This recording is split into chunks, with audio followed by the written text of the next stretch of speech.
that house, no one's living in it. Hey, I wonder if it's for sale, And if you can find a really good property manager, they're worth every penny of that 10%. I've never regretted buying something, but I've regretted not buying a whole lot of stuff out there. You see a dilapidated house and you can rehab that thing, that helps everybody. That expectation that your risk is dictated by what you feel that you can accomplish. You're building all these skills. Hell, put it to work for yourself on your free time. You'll see these groups come in with large banking money, and they're paying more than I would pay. A lot of people, that sounds like, oh man, that's so dangerous. So it's the idea that so many people in this industry have the ability to go out and do work on their own stuff and make it better. Welcome to Beers with Contractors. All right, Beers with Contractors. Hey, everybody. Hope you're doing well out there. It is another great week. We are starting to get into football season. I hope your teams are doing good. Hey, before we get started, real quick, shout outs to our new subscribers. And sorry, we went into 2 pages this week, but I went ahead and got one out. So Leo Alarcon, Sam Goodman, Alan Duggan, Greg Cody, Sly, by the way, nice picture, Sly, Narf, Evan Wright, Adam, and it's funny, there's Untitled Beanie on here. That's actually my youngest son. So thanks, buddy, for subscribing to your dad's podcast. So thank you guys for that. Quick reminder before we get into the episode today, in the show notes below, we are doing our Q3 financial review with contractors all over the country, where we're going to compare P&L numbers. If you want to be a part of that, we're going to break it up into groups of 4 or 5, compare direct costs, labor, subcontractor costs, insurance, all of those line item by line item. Been doing that for years, has a ton of value. Also, for any of you basement waterproofing folks, because I come from foundation repair, I'll be speaking at the Basement Health Association event coming up on October 2nd. That'll be in Louisville, Kentucky. If you want to learn more or sign up for that, you can sign up at basementhealth.org. So, all right, let's get to it. Oh, forgot. Be sure to like, subscribe, and hit that button, just kind of like those little Minecraft YouTube influencers say. So, hey, special episode today. I got to front with you guys. Dylan is off to greener pastures, and we have worked together so long, but I was happy to see him transition into a new job with a great, big, bright future, and we still communicate. He's still a good friend of mine. So I just wanted to let you know that put me on a quest. The quest was to find the next person that can co-host this train wreck of a podcast with me. And, I got to thinking, like, who in the hell can fill the big shoes, the tinfoil hat-wearing shoes that Dylan has? So I got this thinking about, like, well, who are my construction buddies that I drink with? And then I got to thinking, who are my construction buddies that I actually like to drink with? And then that led me to talking about one of our past guests that has taken it to the level with his construction knowledge so much that he owns a Scissor lift as a beer-drinking deer stand up at his home in Guthrie, Oklahoma. So if you're wondering who it is, and it's not like some big announcement like Linkin Park's new lead singer, but I've got with us today the new co-host of Beers with Contractors, the department head construction technologies at OSU-OKC, my good friend Terry Clinefelter. Welcome, buddy. How you doing? You can't undo it. You I'm are here now. I told Cindy about this, and I was like, yeah, Terry's going to be my co-host. And she's like, that sounds great. Is he trying to get canceled? Did she just shake her head? Like, no. Oh, no. She knows how much crap we give each other and how fun it is. So she was encouraging it. She was just looking out for your career path, buddy. No, hey, I'm excited to be here. No. Good. Yeah, well, by the way, for anybody out there that knows, Terry has a wife named Carrie. So when you told Carrie about this, what was her reaction? It was positive. She kind of was like, I mean, we Positive. drink enough. We drink enough. So at least something constructive is going to come out of this time. Yeah. It's like, hey, we're being more efficient, right? We're providing value in the world, one beer at a time. Well, I don't know about value, but we're providing something. Hey, listen, we used to have 6 listeners. Now we have like 12. So hey, pay attention. Like we got 12 people to help out there. So hold on. There is going to be value in this episode because Terry, for any of you that don't know, Terry was previously on. He's helped us with our construction camp. But one thing that you've always done really much better than me is using your set of skills as someone with construction knowledge to develop a real estate portfolio really well. And you give me way too much credit because you're like, well, you're the entrepreneur taking the risks. And I'm like, well, honestly, you're the entrepreneur too. And I do want to mention, I kind of feel like you've got this whole Dollar General kind of mindset around real estate. You're not in the competitive metro markets. You're out there in the woods selling to the rednecks. I'm just kidding.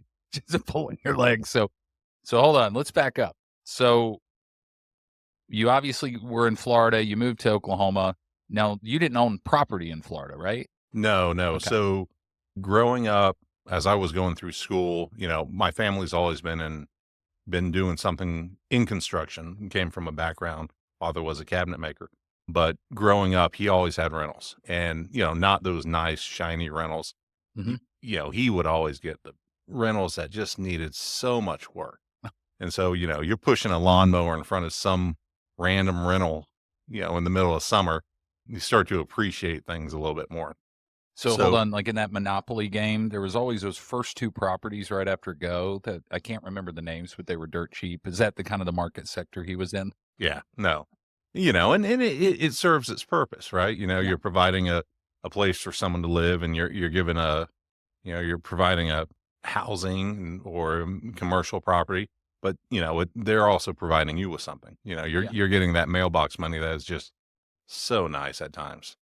So when you moved to Oklahoma, I know you went to work at OSU, but so I mean, let's talk about that. Like you got here, and then you were like, "Hey, I'm gonna start buying rental properties." What the hell like sparked you up to be like, "Hey, we got to start buying stuff"? Well, I move out here, don't really have a don't really have an idea of what I'm doing other than having a job, right? And that's a pretty good start. So end up in a rental house, and I think I'm paying, and this is back in 2009, 2010, paying $1,000, maybe $1,200 a month in rent for me and my, fiance at that point. And I'm like, this is stupid, right? I'm forking over all this money, which is probably a good third of my paycheck take home, and it doesn't make any sense. So within 12 months, we start looking, and I grew up doing it. My wife had an interest in doing it. Like you said, she's in construction, so it's something we're both interested in. We find a couple properties up in Edmond, like downtown Edmond, right before, everything started getting expensive, and, we end up buying them. And those properties weren't on market. There was this for sale by owner sign. Talked to a sweet old lady, and she had 2 old properties that were trashed. And that was the start of it. The best feeling is actually being able to walk into something and say, "Hey, I'm going to make something out of this." So hold on.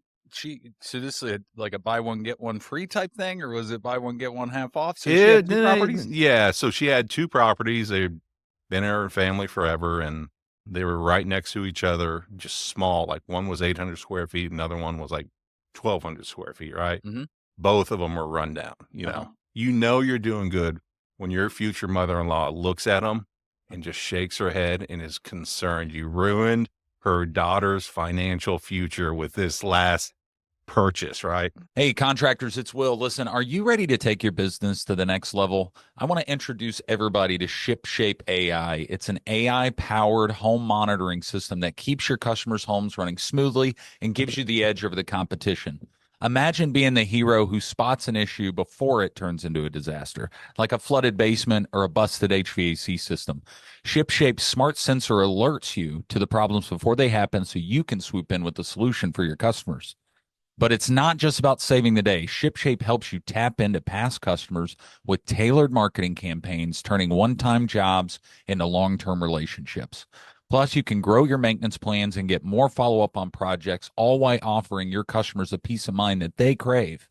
And the best part, ShipShape's Pro Monitoring service handles the tech support, so you can focus on what you do best, building and maintaining and repairing homes. So in the market where the competition is fierce, now is the time to secure your customers and protect this premium pricing. Learn more at shipshape.ai or click the link in the episode description here. That's shipshape.ai. Or you can even call our friends at ShipShape at 205-207-5775. ShipShape, where smart homes meet smart contractors. So how long has it been part of your business plan to target feeble, old, senior women to acquire properties? Oh, I don't know if it's Sorry, I'm poking fun at you. But oh, yeah, it's not part of my mentality. It's just that's where I end up.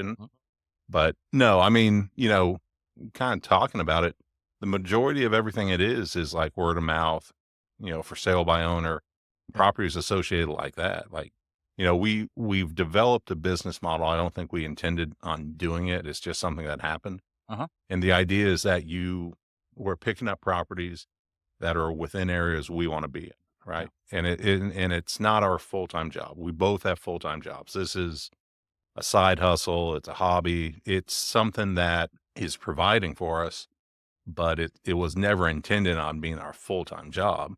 And so we're doing this, and we're walking around the community, driving around the community that we live in, and that house, that house, no one's living in it.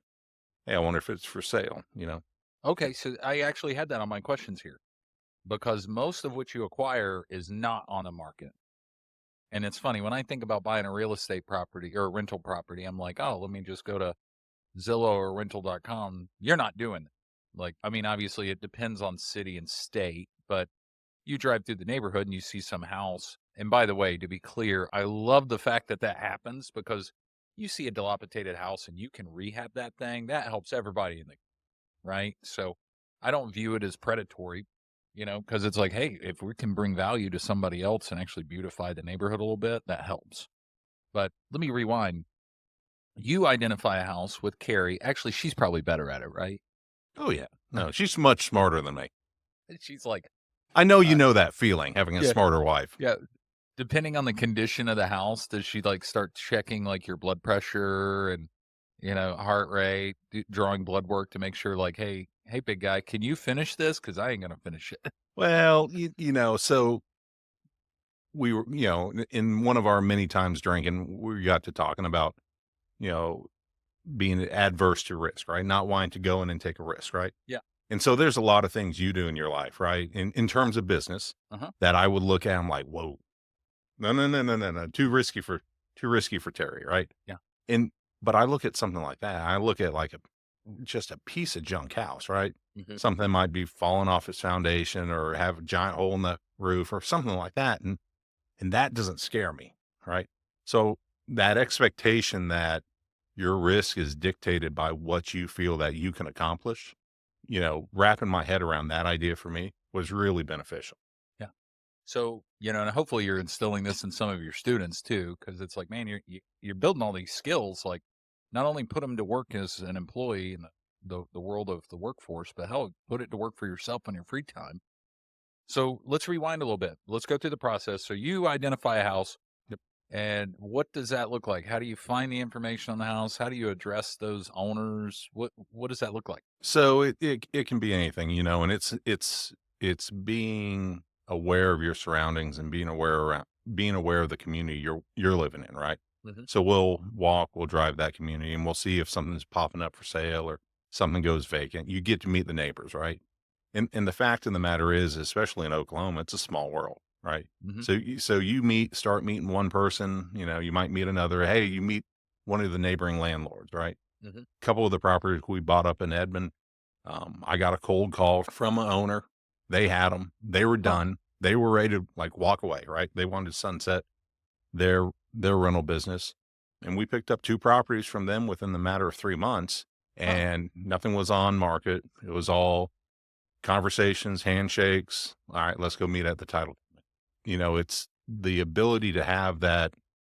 You have to be willing to have that conversation. You have to be out there and willing to start talking with someone, find out what those opportunities are. Well, now hold that thought. How tall are you, Terry? 6'3".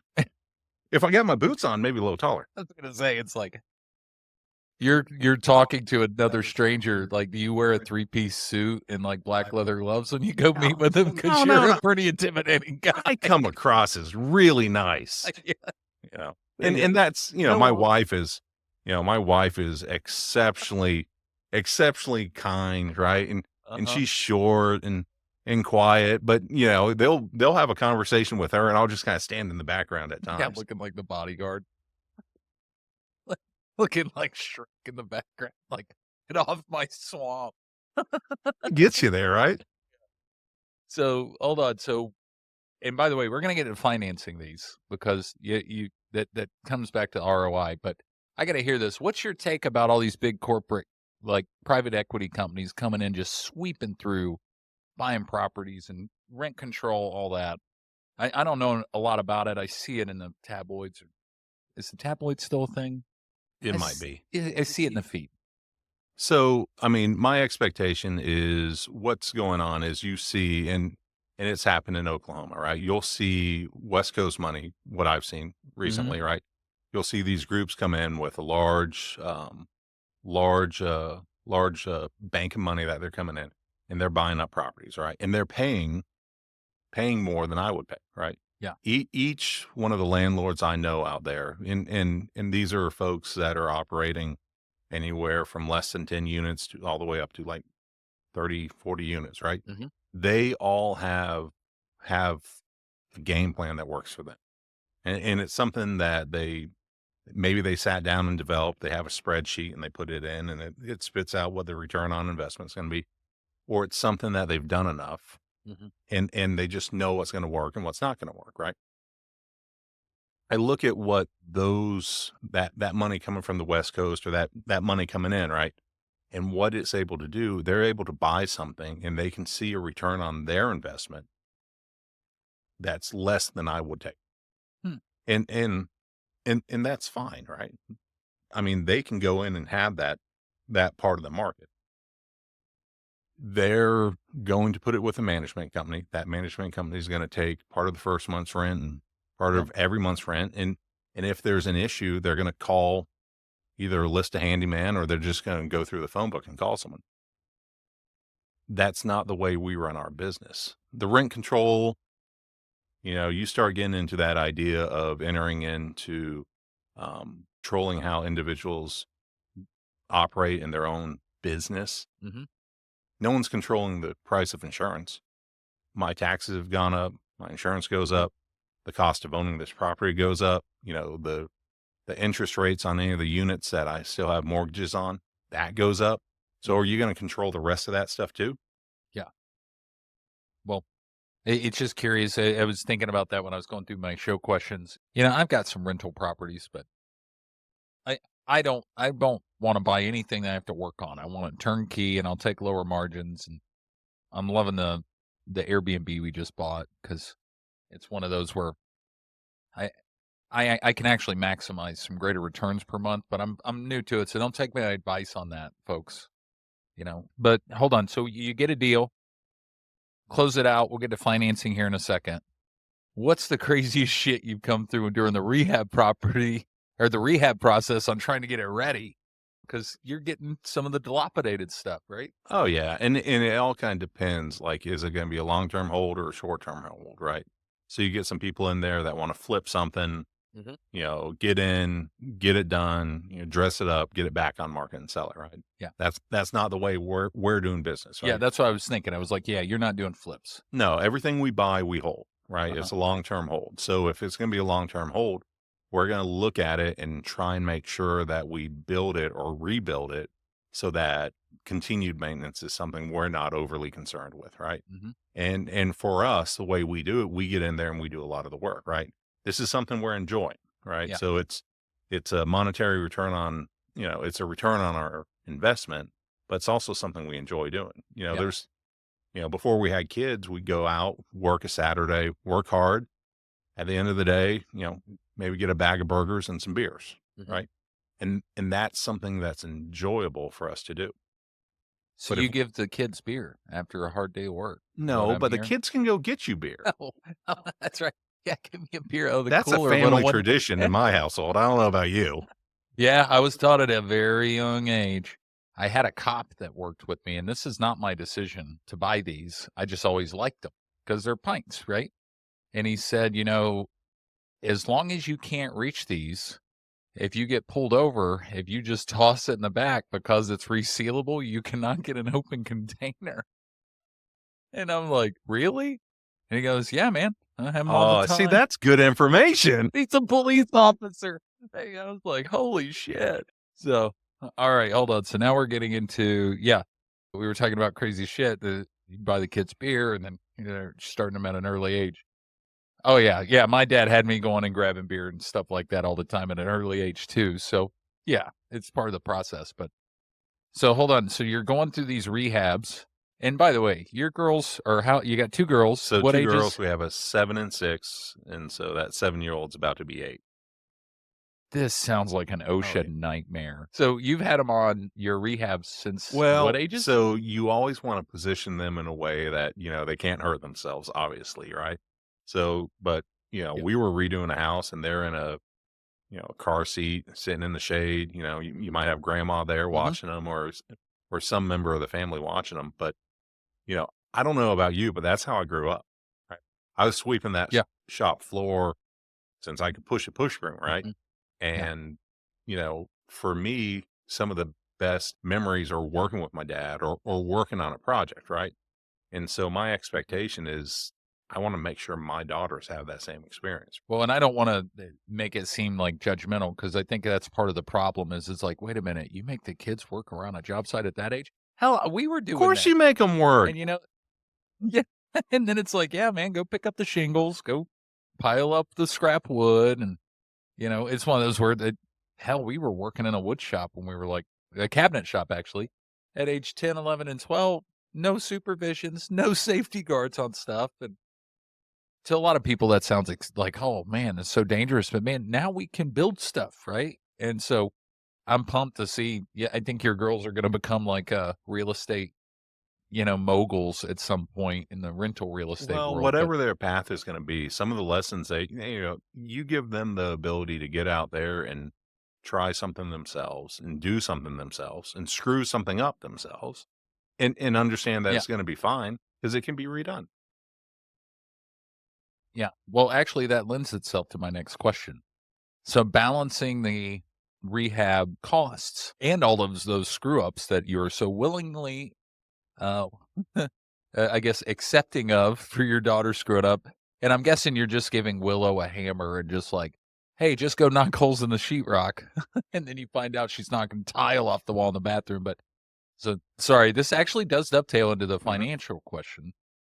So you identify the property. I do this all the time with short term private rentals or not rentals, short term private lending where I will lend to a contractor that's looking at a fix or flip or a rental, but he wants to move the deal fast, so I private lend at a markup, and then he cash out refinances it with the bank a few months later.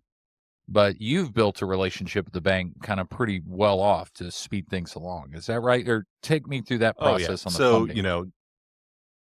And Terry, let me ask you this on the funding, because we got a lot of contractors out there listening that probably have never thought about this and they're worried about stressing their credit or, getting into risk. You seem to have streamlined that process a little bit. so, So so what part does of that it look like? is making sure you're buying it right, right? And I have friends of mine and people in the business and we operate very differently, right? And we're going to disagree on this, and that's perfectly fine. If I'm going to buy something, I'm going to make sure that it fits our model that we're working with, right? And so if I go in, I want to buy something that at the lowest price per square foot I can afford, right? I want it Hmm. to have the best bones that it can, right? Because I can fix the rest relatively easy. And so if I can go in there, I try and go in with a good amount of cash, right? And if I Hmm. can, so used to be, you're looking needed commercial property, you're probably about 20% down. With the way the markets are looking now, they're going to be a little less likely to lend on you. They're going to be looking at those loans a little bit more for the Hmm. position that we've got in because we've been doing it for so long.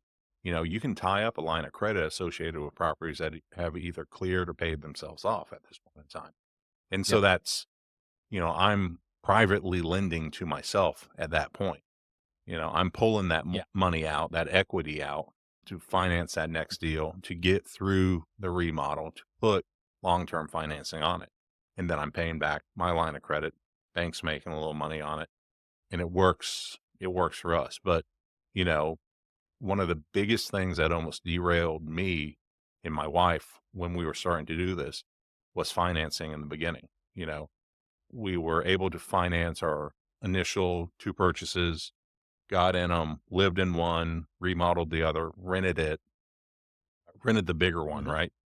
We sacrificed just to Yep. make money. trying to get that third one done, I try and go through traditional lending processes, right? I go to the bank that's had my direct deposit for, at this point, 3 years in a stable job, and I'm trying to get a loan for just, under $50,000 on a property I own free and clear at this point. And they look at me and they say, no. Hmm. And I'm like, I don't get it, right? So I own these 3 things and I'm trying to get $50,000. That's it. I just need to finish it. Which the value is obviously exceeding of the loan amount. And man, banks and their balance sheets just drive me crazy. And it's the stupidest thing. They're like, well, you don't have enough history. Wait, you mean I haven't borrowed enough money, therefore I don't have enough history? So, I mean, and this is one of the larger banks. And it wasn't because of the 600-point credit score. No, but because of that. There's a story you're gonna like. I'm just fooling. So, thankfully, I had people around me who had been in the business, right? And I'm talking or I'm bitching to them, right?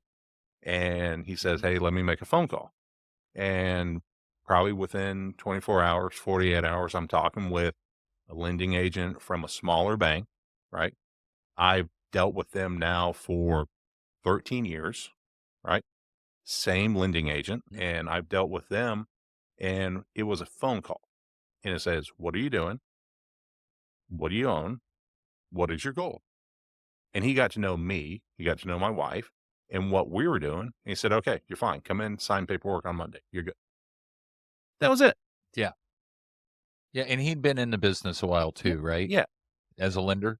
Yeah. So he wants to make money. He wants to help other people make money. And part of that, he's got to be paid for what he does. But that's where it comes back to, and I hate to see it with so many of the big banks. It's like, man, it's so paperwork driven. But in the small banks, it's still very relationship driven. Yeah. And it's I mean, crazy. Since that point in time, I'll give him a call on the weekends and I'll talk through a deal. I say, hey, he's got rental property himself. He's invested.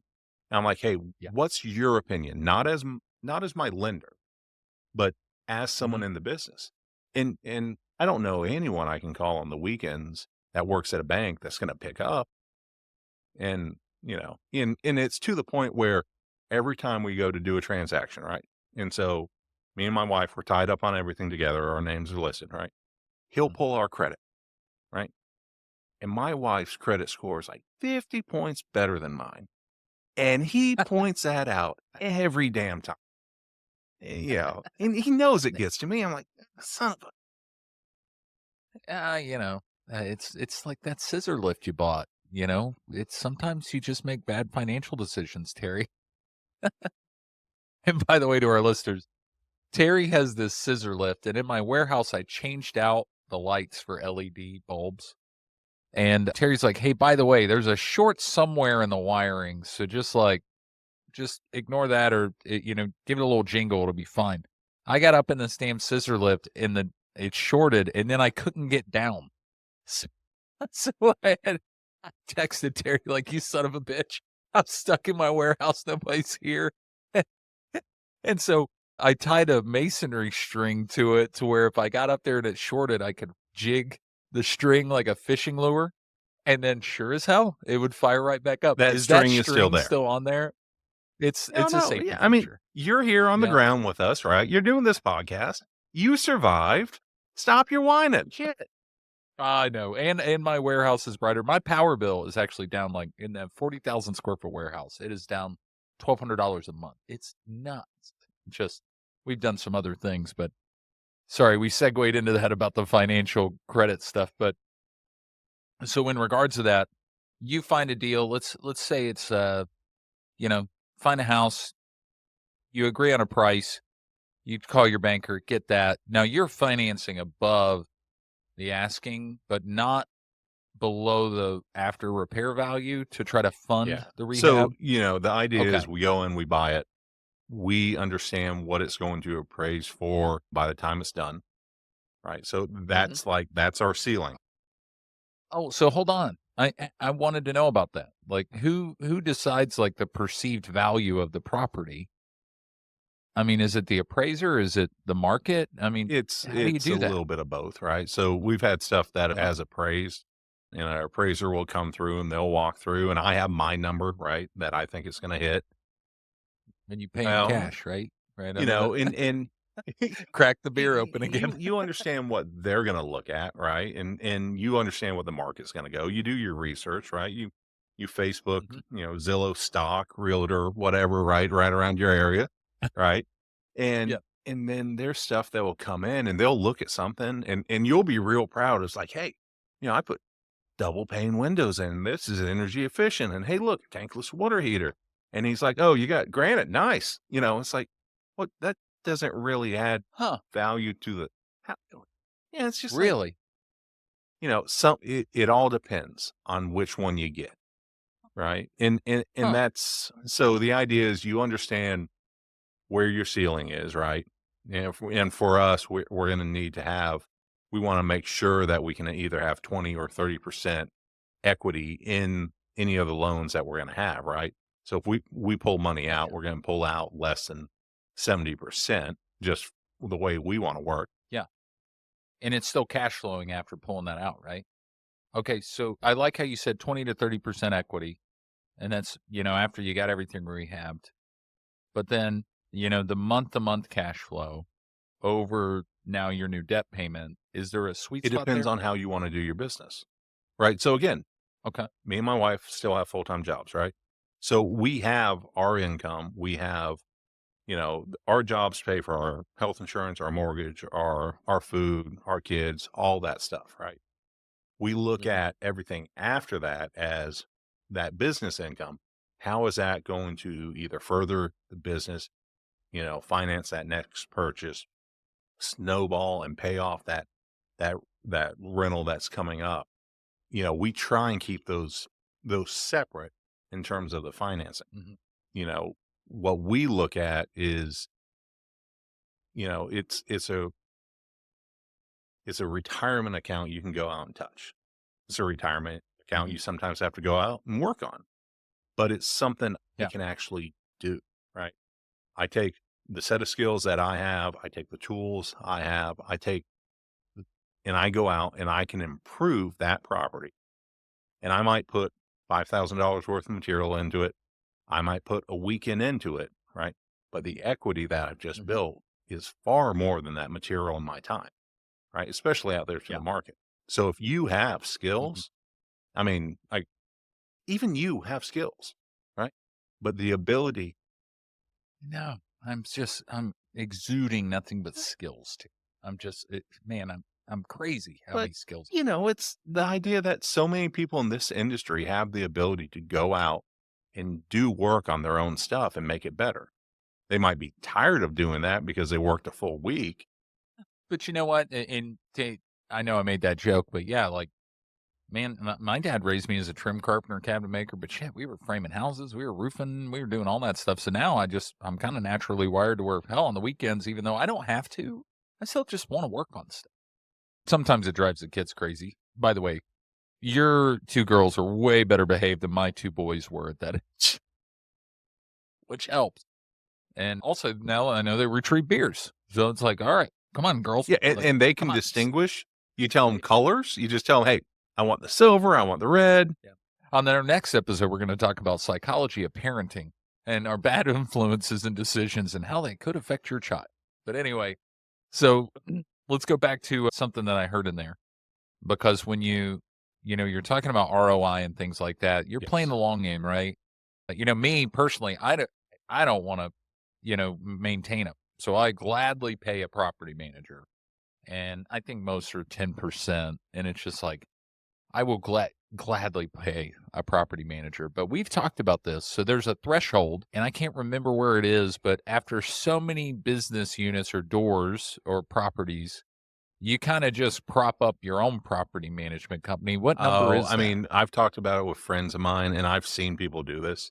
They'll get to a point. Mhm. For us, where we were getting to, we were getting right around 12, 15 doors. And it was one of those Mhm. things that I'm like, okay, this is too much, right? This Yeah. side hustle, right? This hobby is now consuming a lot of my time, right? And I promise you, Mhm. whatever you do, your rental will have an issue as soon as you drive out of the state, you know? Oh, yeah. You take Oh, the yeah. kids to As soon Disney as you World. hit that state line, you're going to get a phone call. You're going to get a text message. Hey, the water heater's not working, or hey, the AC's not, So you have to have Uh-huh. those people that you can call to get that stuff fixed. But, Mhm. it's that idea that it has to fit within what you want to do, or what your plan is, Yep. and the other part of it is you're going to learn, or you're going to develop relationships with people in the industry that are the same as you, right? I got a Mhm. handful of friends that they all have, anywhere between 4 and 15 rentals, right? And at some point you need to sit down with them and say, all right, if we all go in together, we can buy a handyman and we can keep him busy 40 hours a week. Yep. It just depends. That's always my thing, man. Anybody out there that doesn't want to maintain their rentals, I'm a big proponent of, man, if you can find a really good property manager, they're worth every penny of that 10% because we have properties that are in totally different states, for moving around the country and stuff. But so, Terry, next question. So when did you decide to burn down one of your properties? So Sorry. obviously, I did not burn down anything, right? Insert Yeah, disclaimer, exactly. Drake, underneath that this is a joke. It's okay, I but you am are on in a a database. database I am on somewhere. a list. No, no. So, and that brings up a very interesting, comment, and very telling about the individuals I have in my life. So out of everyone in my life, right? My wife, my mother, individuals I work with, right? Mhm. There was only one person in my life when I said, and we had a rental burn down, that didn't look at me like, uh-huh.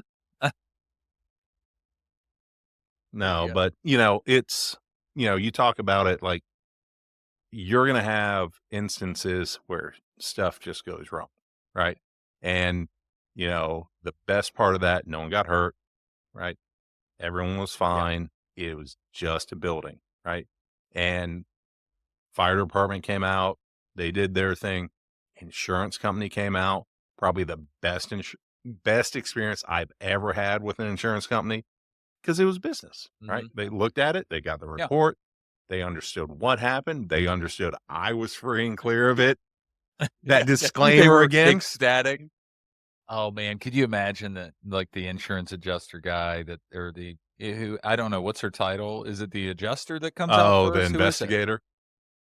Yeah, it's like, man, they have seen some stuff, bro. Like, they have been out there and been like, "Oh my god, Well, this is, the way definitely it arson." worked out was perfect because we had the initial fire.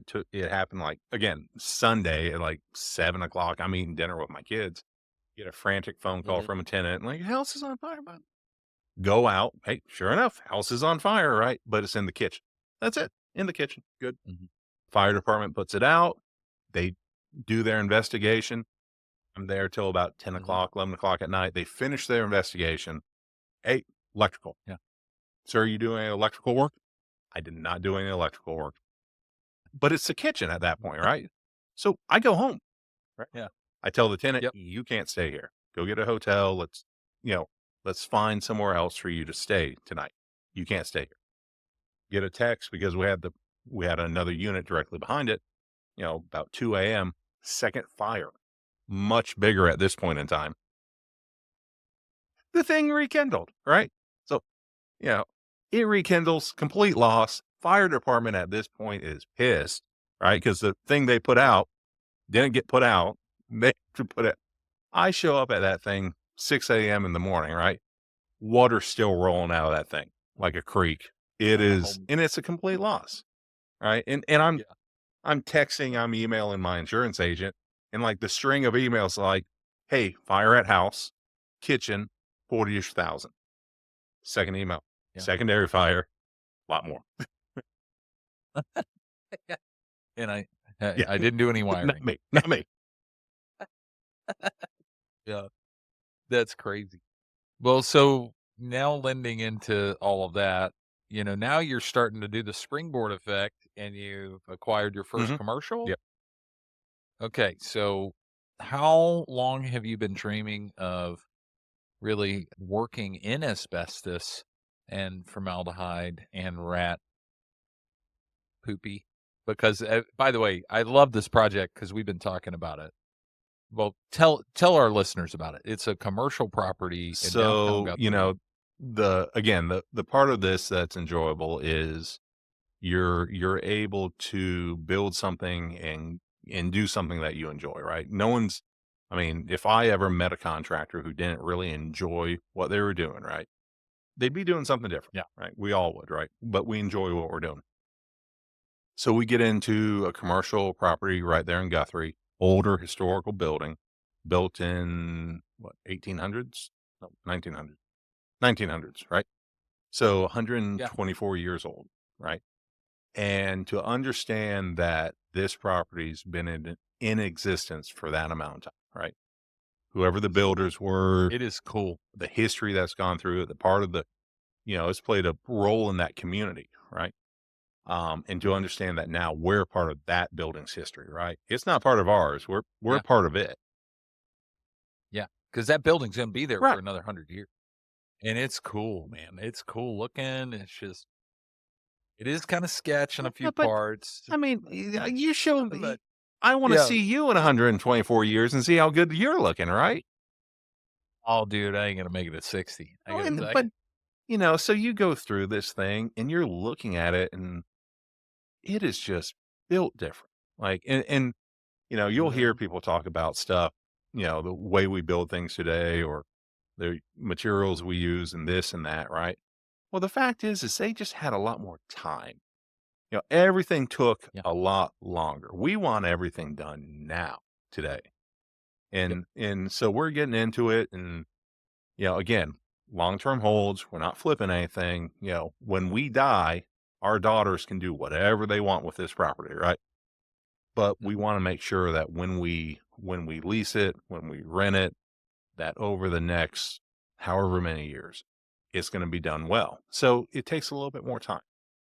But our Yeah. time's cheap, right? The if I went out and I hired someone to do what I'm doing, I can afford it. Well, and the good news is you've referenced that your time's cheap and things like that, but you still have the Oh yeah. licensed trades come in when you need it and all that stuff. So I know that about you, that you didn't rewire the stove wiring on that rental property. But the cool thing about the commercial property is, like, hell, you and I visited it, and it's like, dude, this lumber is not the same type of lumber that they used. It's just, man, it's 100 years old and it's still actually pretty damn good. It's just there's a ledger that's not working. Like, you don't need foundation repair on this place, but it is just super cool to see, and I can't wait to see more of it as you kind of remodel into kind of it's going to be business property in the lower level and then Yeah, so residential in we'll the do top. mixed use. It will be a commercial space, about 2,400 square feet on the first floor. We'll probably do something where we do the electrical, mechanical, plumbing, have that all done, leave the rest of the space half finished so we can get with a tenant and say, hey, what do you want to be, right? Do you want it to be a Yep. retail space? Do you want it to be an office space? Let's customize it a little bit so it's a more of an investment for them and for us. And then 2 units on the top floor. And if you've never been to Guthrie, you got to go. In that place on the weekends, you got people coming in, traveling, walking the streets, enjoying themselves. It's really going through a real nice revitalization, and it's fun to be a part of that. Yeah. Well, and also just population density. Metros are continuously going out. Hell, if you go to Dallas, and when people say Dallas, they really mean Dallas, Fort Worth, Denton. I mean, it used to just be Dallas, and then it used to just be Fort Worth, and then it used to just be Denton. And now, hell, I mean, Dallas in most considerations are, you know, it's 100-mile diameter of that metroplex. And any metroplex, I think, is like that around the country, depending on the circumstance. And maybe not like a Shreveport, Louisiana, but, So there's opportunity, and that's why I made that joke about you being the Dollar General of real estate. You're kind of on the outskirts waiting for the real estate wave to come there in 10 years. And that's actually a good point. Have you liquidated properties at a certain point? I know I got rid of all my rental properties during the spike, the real estate spike in like 21 or 22. But, you're holding everything long term. We've sold a handful of different properties. There's two things that we are very cognizant of whenever we do that. One, I don't want to pay taxes on them if I can avoid it. So I'm going to roll it into another investment, right? So I'm not taking any of the gains associated with that. I'm rolling it into that next bigger property, right? So a 1030 exchange, whatever we sell into something else. And then if I don't need to get rid of it, right? I don't have a financial reason to get rid of it because it's not hurting me I'm not in a bad position on any of our properties. So at that point, they're going to pay, right? And as much as I'd hate to sell anything, if the numbers are right and I have something I can move it into, you can have it, right? Yeah. And there's certain things I don't think we'll sell because I think the long-term hold associated with them is going to just is great. Well, and you're enjoying the cash flow of it and hoping the daughters get to enjoy the cash Oh yeah. out of it. And you know what? You're a considerate human being. I'm not going to let my kids have any of my rental properties. I'm gonna squeeze those things dry and be like, all right, go do your own thing, which they are doing, by the way, which is kind of cool. All right, Terry, we got to have the ceremonious conversation here. We're nearing the end, and obviously we're going to have more and more of these, but all right. You know what I say. I'm the patron saint of screwing things up. So what's a pretty good screw up you had in the past that at least it was good enough that you can brag about it to somebody Well, out there? so I think last time I was here, I talked about getting impatient in business. Was it in the wiring of that house No, and rental no. property? So Sorry. I did throw that out again, there. disclaimer right there at the bottom. No, last time we talked about like getting too impatient and selling something and just missing out on future cash. I think the other part of it on another deal and multiple deals, I think, is one, not recognizing is being too risk adverse at times and not recognizing that an opportunity is an opportunity and overthinking, right? Like there's a fine line. Like you do need to think, right? I'm not saying Yeah. that you just need to go blindly into, a room running full speed, but you need to make sure that you don't overthink it. And some of the deals that I passed up on, and I say to my wife, I say to everyone I know, I've never regretted buying something, but I've regretted not buying a whole lot of stuff out there. And there's so many properties that I looked at, ran the numbers, stuff, what we're talking about now up in Guthrie. Those opportunities, Yeah. That commercial yeah, property. those opportunities that are there and they work, right? But maybe it's not the right. There's just something it's going to squeeze you or push you in a direction and make it a little bit tighter than you want, maybe for 6 months, and you're a little bit too risk adverse. And it's those choices of not going into something sometimes that can just really burn you because you see it double or triple in value, or you see what it could have been and what you could have done with it, and someone else is over there smiling. So now Yeah. there's plenty of those dotted right around Edmond that I can point to very easily. Well, and I think as long as you're not over purchasing, and to be clear, like my rental properties, I have strategically lived in them and enjoyed the living in them and then moved and then rented that out. So I didn't have a high degree of cash flow because I wasn't buying something that needed to be rehabbed. But over time, I've yet to have any owning of any real estate not show a return because I'm not overextending myself, but with enough time, man, there's some paydays and markets go up and down. And I was just so fortunate to be able to, well, my first rental I built during 08, 09. And I still look back, that was crazy. It's like, how are we building a house in the middle of a housing crisis? But we did. And it was great because I could employ my family, um, do the work, my father and my brother in our construction company. But yeah, I'm excited about that. It's one of those where I view that the same way. It's like, man, it's only a matter of time as long as you don't make stupid decisions, right? Like, obviously, do your due diligence, look it up, bounce it off of the banker and the appraiser that you're paying cash for, right, Terry? I'm just kidding. Yeah. Hey, under the table. No, that's where the relationships, honestly, it's a team, right? You got a banker, you got an appraiser, you got an inspector, you got all this, and it's No, just part of the team, right? I got a cell phone full of phone numbers that I can call, Mhm. and we can spend 30 to 40 minutes talking about a deal, right? And that's our Yep. relationship. And it's a great relationship, right? These are some of my closest friends, but that's how we talk, right? That's what we're looking at or talking. Use that Yeah. social network you've developed and those people that have those skills that maybe your weekend or at least can look at something with a disconnected view of it. Yeah. Well, Terry, thanks, buddy. This is going to be a big, fun adventure. And to all of you guys out there, listen, I know I make the joke of having 6 or 10 listeners, but I know some of you obviously don't own a business, but you're wanting to learn more about this stuff. So hopefully this brings value. If you got to get a hold of Terry or me, specifically, one thing that Drake, our producer, mentioned was, you've got these skill sets, you're trained, you're paid for them. And that's why I wanted to talk about this today with Terry. It's like, man, put them to use to not only just get you a few more dollars per hour, but get you a few other decimal points pushed back on your net worth. Add a few commas in there. So, Terry, I'm looking forward to It's gonna this be good. adventure, buddy. Hopefully, Carrie doesn't kick you out of the house if it gets too deep. But yeah, guys, appreciate you. Like, subscribe, hit that bell, and then we'll see you next week. See you guys. And that's a wrap for today's episode of Beers with Contractors. We hope you enjoyed our chat as much as we did. Before we say our final goodbyes, a friendly reminder. Beers with Contractors encourages responsible drinking. If you choose to enjoy a beverage during our time together, please do so in moderation and only if you're of legal drinking age in your country or state.